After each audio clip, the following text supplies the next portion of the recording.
ভারত উপমহাদেশের সংখ্যাগরিষ্ঠ মানুষ সংখ্যালঘু মুসলমানদের সাথে বৈষম্য করছে। মুসলমানরা ভাবছে যদি আমরা স্বাধীন এক রাষ্ট্র করতে না পারি, মুসলমানদের জন্য আলাদা ভূখণ্ড করতে না পারি, তাহলে বৈষম্য দূর হবে না। আমরা 47-এ বৈষম্য দূর করার জন্য পাকিস্তান নামে একটা দেশ গড়লাম।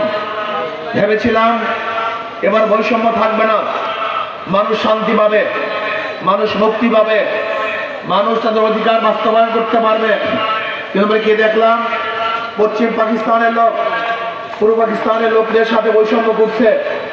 আমরা ভাবলাম এই বৈষম্য দূর করার জন্য যদি আমরা পশ্চিম পাকিস্তান থেকে আলাদা না হতে পারি, বাংলাদেশ নামে এক স্বাধীন রাষ্ট্র গঠন করতে না পারি, তাহলে বৈষম্য দূর হবে না। এদেশের মানুষ অস্ত্র ধরেছে, আন্দোলন করেছে, জীবন দিয়েছে। আমরা বাংলাদেশ নামীয় একত্রে এক রাষ্ট্র করলাম, ভেবেছিলাম এখন আর বৈষম্য থাকবে না। সেই একত্রে স্লোগান দিয়েছিল সাম্য, মানবিক মর্যাদা, সামাজিক ন্যায় বিচার।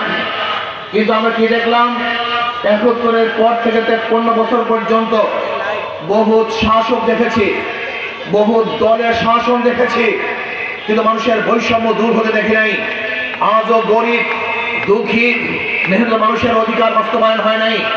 আজকেও শ্রমিকরা তাদের অধিকার আদায়ের জন্য রাস্তায় আন্দোলন করছে। আজকেও